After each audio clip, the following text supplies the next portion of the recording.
Hey everyone, welcome back to Corporate Decoder, the place where we dig into the documents Wall Street doesn't want you to read. Today we're cracking open a filing from CALLAN JMB, and let me tell you, it's a bit of a roller coaster. It seems they're either heading for the moon or crashing back to Earth, depending on which page you're looking at. But before we get started, if you appreciate getting straight insights from corporate documents, make sure you're subscribed to the channel. We also have a Discord community linked in the description below, so come join us.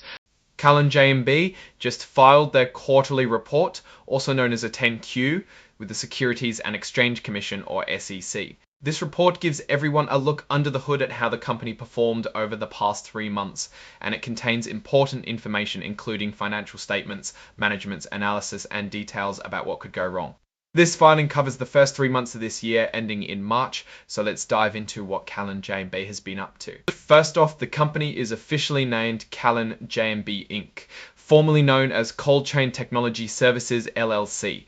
They're in the business of keeping things cold, mainly medical supplies and equipment, ensuring they stay safe and effective during shipping.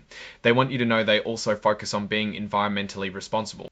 Let's talk numbers. They have a bit of cash, roughly $5.2 million. Accounts receivable, the money owed to them, is around $80,000 and they have about $216,000 in inventory. And total current liabilities of a little over $1,090,000 and total current liabilities of a little over $1,090,000. And total current liabilities of a little over $1,090,000 and total current liabilities of a little over $1,090,000. For the last 3 months, ending in March, CALLAN JMB's revenue was $1.4 million.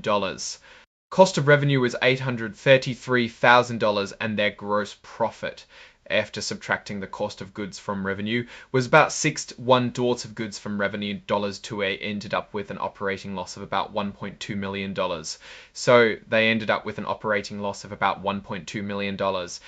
After a little interest income and figuring in taxes, their net loss ended up being $1.2 million. After a little interest income and figuring in taxes, their net loss ended up being $1.2 million. Looking at the condensed balance sheet, the company's liabilities totaled approximately $1.6 million and their total stockholders' equity was $6.8 million. So how did this quarter compare to last year? Well, CALLAN JMB had a net loss of $122 million, which translates to losing 32 cents per share. That's compared to a loss of $81,000 or 3 cents per share during the same time last year. They definitely weren't able to repeat previous performance. The report says that revenue decreased by 19% during the first 3 months of this year due to lower demand for emergency preparedness services from state and local governments. The emergency preparedness services provided brought in $941,000 and specialty packaging solutions brought in about $57,000 in revenue. Selling, general and administrative expenses skyrocketed, increasing by approximately $1 million compared to the same period last year. Now, CALLAN JMB relies heavily on just a few customers. This year, one customer accounted for 56% of their revenue, with a second bringing in 14%. If they lose any of those big clients, that would hurt their business. The report mentions that management has to make several predictions about the future. These predictions or estimates have a direct effect on the financial statements. Management estimates useful lives of equipment and the potential for uncollectible accounts, and of course there's no guarantee that the future will play out the way management estimates. One notable thing is they spent about $136,000 on costs related to offering stock, but only for December of last year.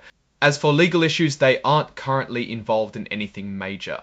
It mentions a prior dispute with one of its vendors that it did business with. They state that this was settled for approximately $240,000. After March, CALLAN JMB entered a new lease agreement with one of their related parties for warehouse space at a monthly rent of $9,800. Also in April, the company rented approximately 5,000 sq ft of corporate office space for nearly $12,000 per month, with an annual increase of 3%. Now let's step back and look at the bigger picture. It's clear CALLAN JMB is at a bit of a crossroads. While their core business remains stable, the dependence on a small number of clients is concerning.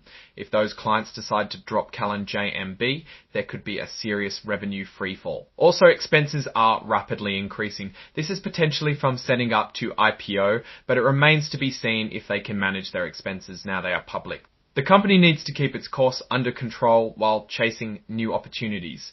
otherwise they could burn through their cash. It is hard to make a solid prediction given the limited amount of public information, but CALLAN JMB does have some challenges ahead to ensure they continue to deliver. Alright, that's our breakdown of CALLAN JMB's latest filing. What's your take on these numbers and what they signal for the company's future? Drop your thoughts in the comments. If this analysis was valuable, hitting that like button really helps, and subscribe for more deep dives. Don't forget to check out the Discord in the description. Thanks for watching, see you next time.